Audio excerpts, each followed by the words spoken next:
Candles are lit. Let's do this. Hey guys, I'm back again to talk about A Song of Ice and Fire. Into a microphone. And now also a camera. I also drew a picture of a dragon and some direwolves. I was kind of proud of it, so I hung it up.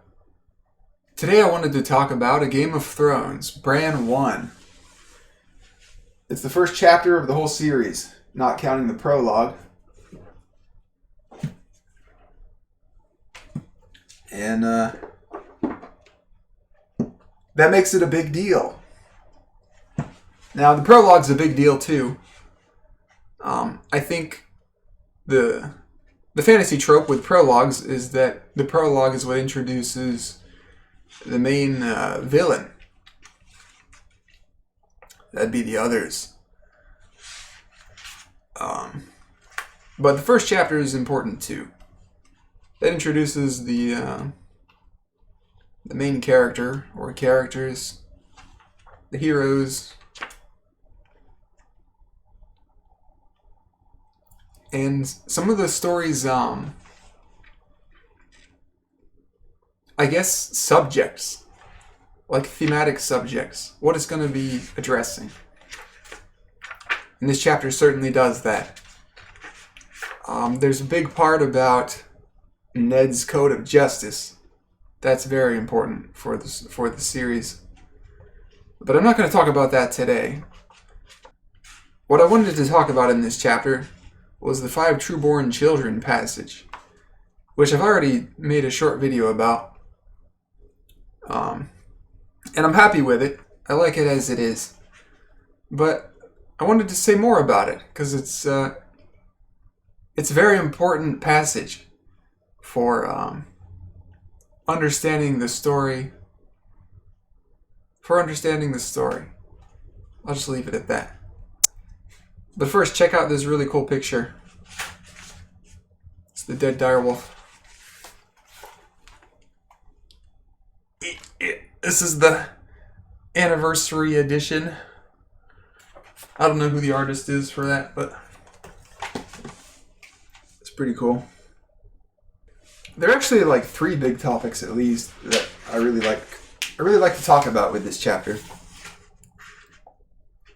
But this is one of them. So let's just stick to 5 Trueborn children. I'm going to read up to the 5 Trueborn children part, and then talk about it, and probably read the rest of the chapter to the end. I don't know, we'll see. But you can't really talk about the story without reading it together first, I find. Because people, we all have the gist of the story in our memories, but the details and the words, it all matters. A lot. Especially with this story. Alright, so I'll begin at: a ruler who hides behind paid executioners soon forgets what death is. So that's the end of the Ned's Code of Justice part. That was when Jon reappeared on the crest of the hill before them. He waved and shouted down at them, "Father, Bran, come quickly. See what Robb has found." Then he was gone again. Jory rode up beside them. "Trouble, my lord?" "Beyond a doubt," his lord father said. "Come, let us see what mischief my sons have rooted out now." He sent his horse into a trot. Jory and Bran and the rest came after. They found Robb on the riverbank north of the bridge, with Jon still mounted beside him. The late summer snows had been heavy this moon turn. Robb stood knee-deep in white, his hood pulled back so the sun shone in his hair. He was cradling something in his arm, while the boys talked in hushed, excited voices. The riders picked their way carefully through the drifts, groping for solid footing on the hidden, uneven ground. Jory Castle and Theon Greyjoy were the first to reach the boys. Greyjoy was laughing and joking as he rode.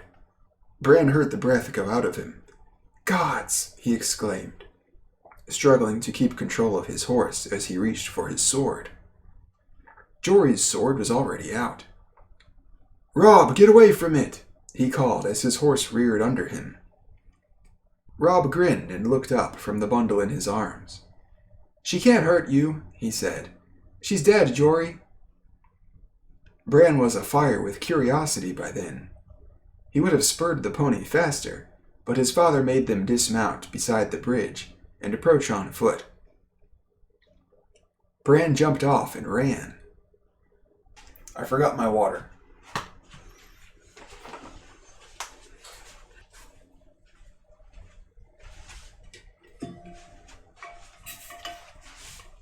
Okay, I didn't really forget it, I guess. It was here the whole time.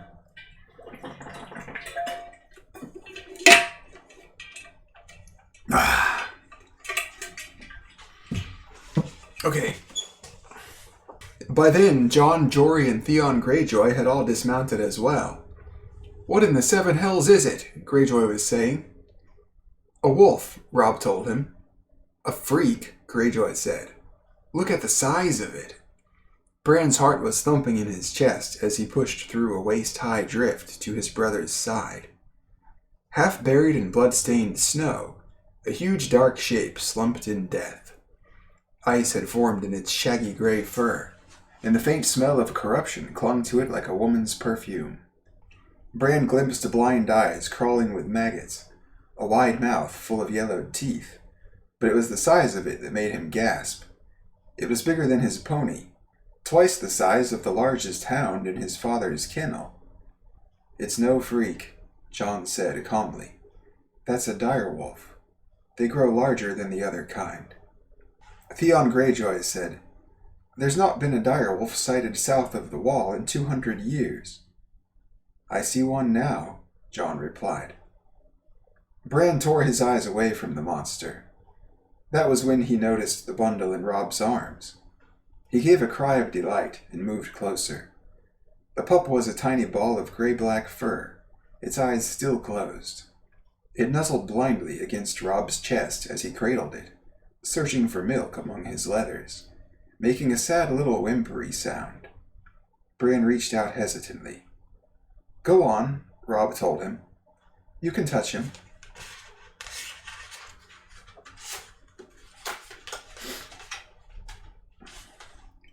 Bran gave the pup a quick nervous stroke, then turned as Jon said, "Here you go." His half-brother put a second pup into his arms. "There are 5 of them." Bran sat down in the snow and hugged the wolf pup to his face. Its fur was soft and warm against his cheek. "Direwolves loose in the realm, after so many years," muttered Hullen, the master of horse. "I like it not." "It is a sign," Jory said. Father frowned. "This is only a dead animal, Jory," he said. Yet he seemed troubled. Snow crunched under his boots as he moved around the body. "Do we know what killed her?" "There's something in the throat," Robb told him, proud to have found the answer before his father even asked. "There, just under the jaw." His father knelt and groped under the beast's head with his hand. He gave a yank and held it up for all to see. A foot of shattered antler, tines snapped off, all wet with blood. A sudden silence descended over the party. The men looked at the antler uneasily, and no one dared to speak. Even Bran could sense their fear, though he did not understand. His father tossed the antler to the side and cleansed his hands in the snow. "I'm surprised she lived long enough to whelp," he said. His voice broke the spell. "Maybe she didn't," Jory said. "I've heard tales. Maybe the bitch was already dead when the pups came." "Born with the dead," another man put in. "Worse luck." "No matter," said Hullen. "They be dead soon enough, too." Bran gave a wordless cry of dismay. "The sooner the better," Theon Greyjoy agreed. He drew his sword. "Give the beast here, Bran." The little thing squirmed against him, as if it heard and understood. "No!" Bran cried out fiercely. "It's mine!" "Put away your sword, Greyjoy," Robb said. For a moment he sounded as commanding as their father, like the lord he would someday be. We will keep these pups." "You cannot do that, boy," said Harwin, who was Holland's son. "It be a mercy to kill them," Holland said. Bran looked to his father for rescue, but got only a frown, a furrowed brow. "Holland speaks truly, son.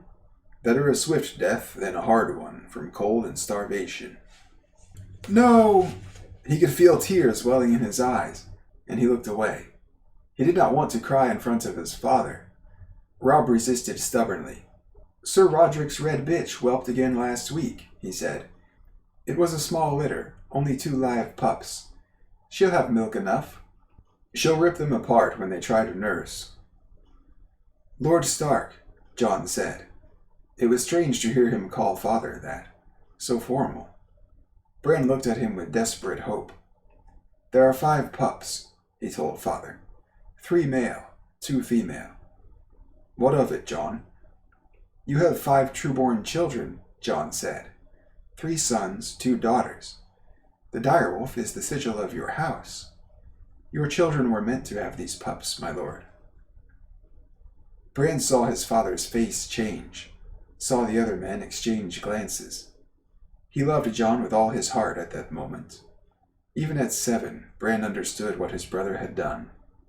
The count had come right only because Jon had omitted himself. He had included the girls, included even Rickon, the baby, but not the bastard who bore the surname Snow, the name that custom decreed be given to all those in the north, unlucky enough to be born with no name of their own. Their father understood as well. "You want no pup for yourself, Jon?" he asked softly. "The direwolf graces the banners of House Stark," Jon pointed out. "I am no Stark, father." Their lord father regarded Jon thoughtfully. Robb rushed into the silence he left. "I will nurse him myself, father," he promised. "I will soak a towel with warm milk, and give him suck from that." "Me too," Bran echoed. The lord weighed his sons long and carefully with his eyes. "Easy to say, and harder to do. I will not have you wasting the servants' time with this. If you want these pups, you will feed them yourselves. Is that understood?" Bran nodded eagerly. The pup squirmed in his grasp, licked at his face with a warm tongue. "You must train them as well," their father said. "You must train them. The kennel master will have nothing to do with these monsters, I promise you that. And the gods help you if you neglect them, or brutalize them, or train them badly. These are not dogs to beg for treats and slink off at a kick. A direwolf will rip a man's arm off his shoulder as easily as a dog will kill a rat. Are you sure you want this?" "Yes, father," Bran said. "Yes," Robb agreed. "The pups may die anyway, despite all you do." "They won't die," Robb said. "We won't let them die." "Keep them, then. Jory, Desmond, gather up the other pups. It's time we were back to Winterfell." It was not until they were mounted and on their way that Bran allowed himself to taste the sweet air of victory. By then, his pup was snuggled inside his leathers, warm against him, safe for the long ride home. Bran was wondering what to name him. Halfway across the bridge, Jon pulled up suddenly. "What is it, Jon?" their lord father asked. "Can't you hear it?" Bran could hear the wind in the trees, the clatter of their hooves on the ironwood planks, the whimpering of his hungry pup. But Jon was listening to something else. "There," Jon said. He swung his horse around and galloped back across the bridge. They watched him dismount where the direwolf lay dead in the snow, watched him kneel. A moment later, he was riding back to them, smiling. "He must have crawled away from the others," Jon said. "Or been driven away," their father said, looking at the 6th pup. His fur was white, where the rest of the litter was gray. His eyes were as red as the blood of the ragged man who had died that morning. Bran thought it curious that this pup alone would have opened his eyes, while the others were still blind. "An albino," Theon Greyjoy said with wry amusement. "This one will die even faster than the others." Jon Snow gave his father's ward a long, chilling look. "I think not, Greyjoy," he said. "This one belongs to me." Wow! I'm just soaking it in for a minute. That last part's got me thinking of something I haven't thought about before.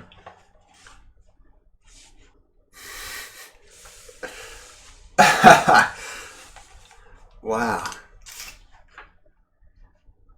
Yeah. I see what that last part's doing now. That's pretty cool.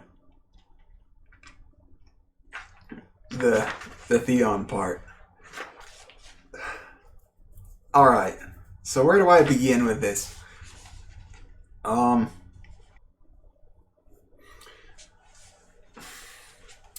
So there's a lot of little pieces in this scene. And they're the kind of things that are really easy to disregard as probably not having anything more meaningful in them than it seems like they have. Here's one of them. Their Lord Father regarded him thoughtfully. That was Ned regarding Jon, after Jon pointed out, "I am no Stark, Father." Here's another one. "This one will die even faster than the others." That was Theon talking to Jon.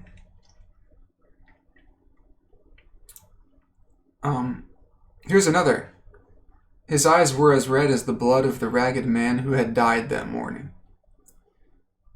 That's Bran connecting the color of Jon's direwolf's eyes to the blood of the man who was executed earlier in the chapter.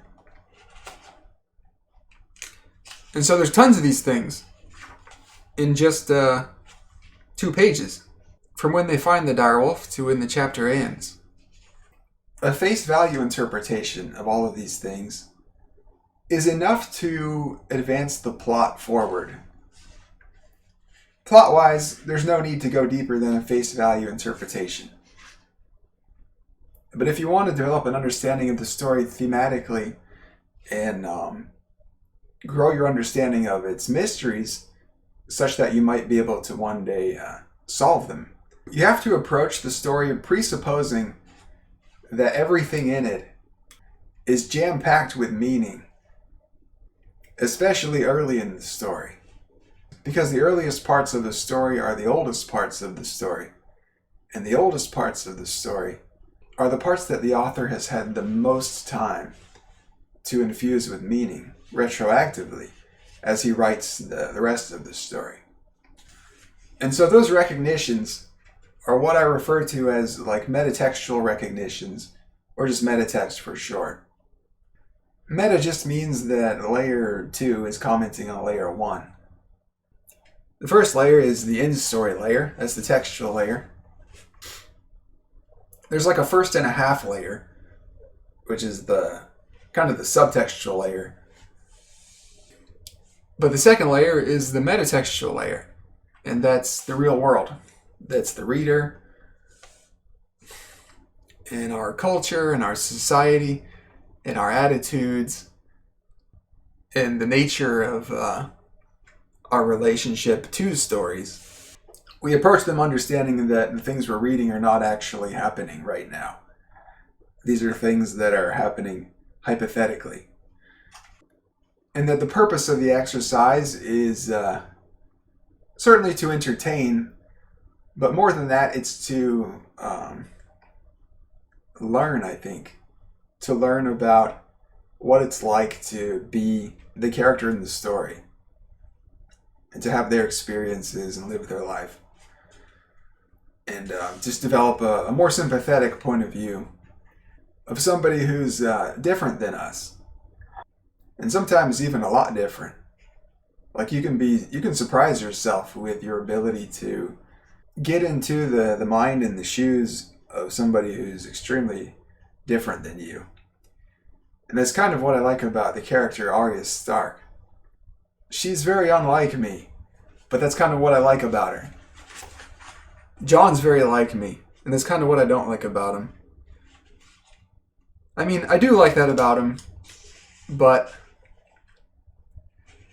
it just makes it not as interesting to read sometimes. Like, I already know everything John's gonna do. He's just gonna do what he thinks is the right thing every time, which is approximately the same thing I would do. So I just find reading Arya to be a little more engaging. But anyway, I'm kind of on a tangent. Yeah, so this chapter being the first chapter of the entire series, it's safer than any other chapter in the series to assume that it's jam-packed with meaning, every line of it. And so that's why that's the right way to approach the story. Yeah, that's not quite right, because it's also the right way to approach the story late in the story. Yeah, let me modify some of that. So you could approach the story as though it's just something to entertain us. The things that are happening in the story are just there to move the plot forward. But alternatively, you could approach the story supposing that every line in it is packed with the maximum amount of meaning that it could possibly be packed with in relationship to the rest of the story. For example, the stuff about Ned's code of justice in this chapter. It comes up again throughout the rest of the story, pretty regularly. Whenever one of the Stark kids is faced with a dilemma about justice, they think of Ned's code. Jon thinks of it when he executes Janos. Robb thinks about it when he executes Lord Karstark. I think even Arya thinks of it, because she overheard some of it when Ned was teaching it to the boys. I think that's after she kills the stable boy in King's Landing, if I remember right. And so when you reread the Ned's Code of Justice in this chapter, and you look at it, you can see how that passage spreads tendrils into all those other parts of the story later on. And vice versa. When you read Jon executing Janos, and he's looking into Janos' eyes and listening to his words, you can see how that scene thematically connects to the first chapter of the first book, where Ned explains his code of justice to Bran for the first time. And so when you're reading a story, one of the coolest things that happens when you're reading a story is that all these connections are sort of going off in your mind automatically as you're reading it. And you get this cool feeling inside of oh man, that's pretty deep. Jon's here mirroring Bran, his half-brother, and that connects Bran to Jon in a way that neither of them are aware of, but we are because we're reading it. That effect is what makes stories cool. That's the coolest thing about stories. And that's how you can tell when the story's themes are at work, is you get connections like that happening consistently throughout the series, and they make you connect with the story and the characters and the dilemmas they're going through in ways that most parts of the text do not. Let me find a random part of the text. Mormont picked up a crab claw and cracked it in his fist. If you wanted to, you could sit down and think of all the ways that might connect to the rest of the story. Maybe there's some crabs somewhere, or maybe some other character eats a crab claw. Then you could start pondering the symbolism of crabs or crab claws or seafood or just whatever, right? You could do that, but you would just have a feeling right at the outset of that endeavor of, this probably just isn't worth my time. It's probably not going to yield much. It's just a passing line about a guy eating a crab. during a conversation. And it's probably the conversation that has some meanings and connections that are worth chasing. Those connections and those meanings are basically what we're trying to chase in the interpretation. We're trying to think about what interpretation of the text would maximize those meanings and those connections more than any alternative interpretation. Specifically in the context of the story itself. Because you could come up with all kinds of connections if you include things from outside of the story and start getting into other works of literature or just things that happen in history or things that are happening in the modern era or whatever. But it isn't appropriate to do that if your goal is to understand the story in the context of itself. First, you need to understand it in the context of itself before you can understand what it means for your culture and the modern era and all of that. So anyway, back to the direwolf. John says, "You have 5 trueborn children, 3 sons, 2 daughters. The direwolf is the sigil of your house. Your children were meant to have these pups, my lord." So John omits himself by adding the word trueborn, because if he had left out the word trueborn, that would have included himself, because then the sentence would have been, "You have 5 children."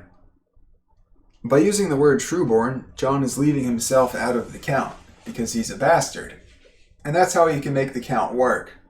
If there are 5 pups, there are 5 children, he can better argue for the symbolic meaning of the direwolf pups and help the kids and Jory and so on gain Ned's permission to keep the direwolves. So it's a slightly heroic act by John. John's going to be left out because he's not going to get a direwolf for himself. But as the group are leaving, John hears a noise and he turns around and goes back. And he comes back with a 6th direwolf pup. The surface interpretation is that the 6th direwolf pup is thematically John's reward for his heroism, for his self-sacrificing behavior just a moment ago, where he omitted himself from the count of Ned's children by using the word trueborn.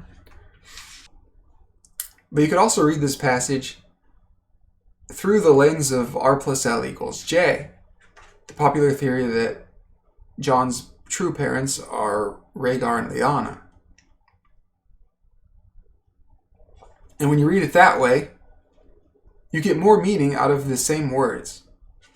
The sentence, "You have 5 trueborn children," the 6th direwolf pup at the end of the chapter, that serves as John's thematic reward for his heroism just a moment ago, takes on the thematic meaning of actually John is a trueborn Stark, because he's the son of Rhaegar and Lyanna, making him half Stark. But I want to point out that, supposing that John is the son of Rhaegar and Lyanna, that interpretation only works to infuse those meanings into this passage if Rhaegar and Lyanna married. Because the word trueborn doesn't just mean that you're the son of a highborn person. It means that you're the son of 2 highborn people who also married before having you. And that second part of the definition of trueborn is one that the audience tends to overlook, because we have difficulty adopting the story's premises entirely, especially ones that are so different from our own world. In our modern world, there's little or no stigma against being born out of wedlock. Society's generally not going to treat you like an outcast or anything like that, like we see them treating John and Gendry and all these other bastards. So we tend to overlook the married part of the definition of trueborn. And that oversight could be part of the story's commentary about its audience. So this is the part where we can split the R plus L equals J theory into two separate possibilities and treat them as separate possibilities. Because the tendency so far in the readership has been, let's sort of teeter back and forth between the married and unmarried version of R plus L equals J to make the theory work and fit whatever passage we need it to. But doing that is precisely why the audience is stuck regarding progress on the story's central mysteries. So let's specify our interrogation of the story. The first specification is that in our interrogation going forward, the only passage whose meaning we're trying to maximize is the 5 Trueborn children one. We're just looking at that in isolation. And then the second specification we're going to do is we're going to divide the R plus L equals J theory into two separate theories, the married version and the unmarried version.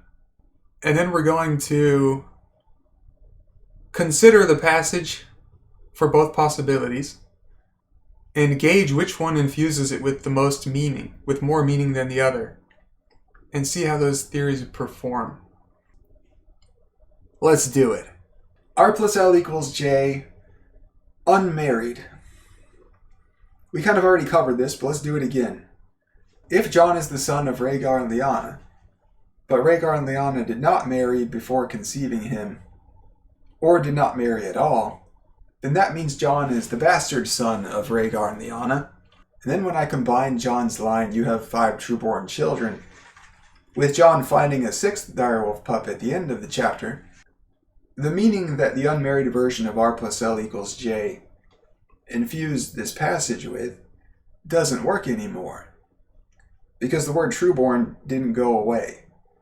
And the only way the 6th direwolf pup can symbolize John being a Trueborn, in the context of R plus L equals J, is if Rhaegar and Lyanna married before conceiving him. But there are actually more ways than that this interpretation doesn't infuse this passage with the most meaning. In order to make the unmarried version of R plus L equals J work with this passage, we have to change the words in the book.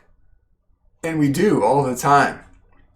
For example, in the sentence, you have 5 Trueborn children, we have to change you, which is referring to Ned, to you and Lyanna.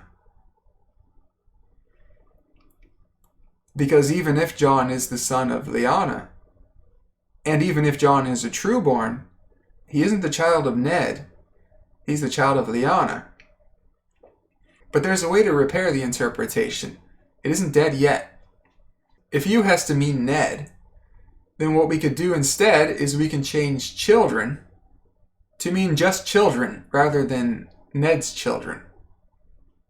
Because even though John being Lyanna's child means that John is not Ned's child, the unmarried version of R plus L equals J still infuses the sentence with extra meaning, because John is at least a child who Ned has custody of.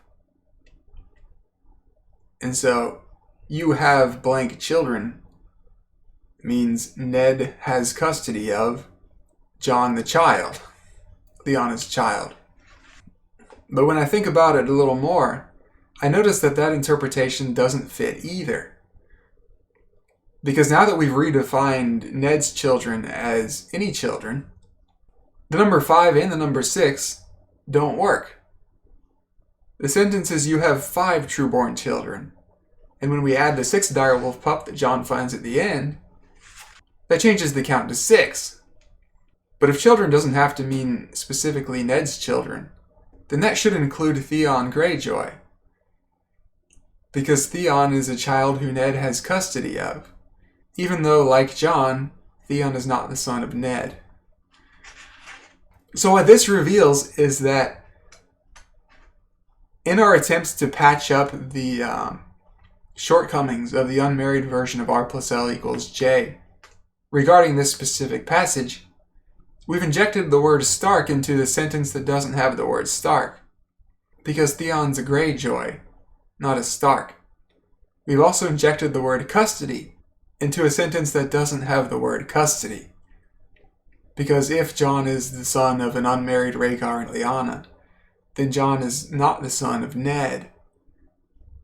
And so the sentence, you referring to Ned have blank children, couldn't possibly include John. I really love this. So the unmarried version of R plus L equals J keeps falling apart no matter how we interpret this passage. There's no way we can make it actually work with the words that are in the book without changing the words or adding words or removing words. Now that's not to say that R plus L equals J is necessarily wrong. We still have the married version to look at. But I want to point out something going on with Theon. At the end of the chapter, Theon says, an albino, Theon Greyjoy said with wry amusement. This one will die even faster than the others. So Theon's role at the end of the chapter is that he's being kind of a killjoy. He's predicting an ugly future for the direwolf and by extension for Jon, because that would be Jon's direwolf who dies. And it echoes the tension between Jon and Theon as sort of two people who don't like each other and they're kind of competing for the family's attention. Two outcasts competing for the family's attention.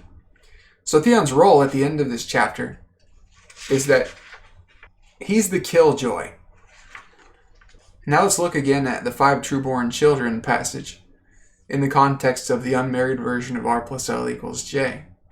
Theon's role in this passage regarding the unmarried version of R plus L equals J is exactly the same. Theon is inescapably a child who Ned has custody of, and because of that, Theon kills the fun of the unmarried version of the R plus L equals J interpretation of this passage. Isn't that cool? Probably just a coincidence, right? Alright. Now the second interpretation. The married version of R plus L equals J. Let's see how that one performs. If Rhaegar and Lyanna married before conceiving Jon, then Jon's phrase to Ned, you have 5 trueborn children, does work if we interpret children to mean anybody's children. But you is referring to Ned. So it doesn't work if we suppose that children means Ned's children. Because even if Rhaegar and Lyanna did marry before conceiving Jon, thereby making Jon trueborn, Jon still wouldn't be Ned's child. He would be Lyanna's child. So now we have 2 options to save the married version of R plus L equals J. The first option is that we can change the words children or Ned's children to mean Stark children. Because if Jon is the son of a married Rhaegar and Lyanna, then even though Jon isn't Ned's child, he's still a Stark child. The second option is that we can change the meaning of have. We can interpret have to mean parentage or custody of, rather than just parentage. But when we do that, the interpretation dies in the same way that it did in the unmarried version of R plus L equals J. Because if have can mean parentage or custody, then that must include Theon Greyjoy, who ruins the count of 5 or 6 trueborn children after Jon finds the direwolf pup. Now it would be 6 and then 7. So once again, Theon's role at the end of this chapter as the killjoy to Jon's and Ghost's happiness together is the same as Theon's role in the you have 5 trueborn children passage. That's probably just another coincidence. So now let's compare how the unmarried and married versions of R plus L equals J performed. Both interpretations failed, but the married version survived just a shade further than the unmarried version. And the reason is because the unmarried version breaks the meanings that come through the word trueborn. And the married version doesn't. It preserves them. So what we've discovered in this whole analysis is that the idea that John is a Trueborn is actually more resilient than the idea that Rhaegar and Lyanna are the parents of John. And so now we know what the next specification is that we need to make in order to get closer to solving the story's central mysteries. We need to divide R plus L equals J entirely from Jon Snow's parentage and treat them as separate possibilities for every passage that refers to them. And I think that's a good place for me to stop. I'll leave you with that.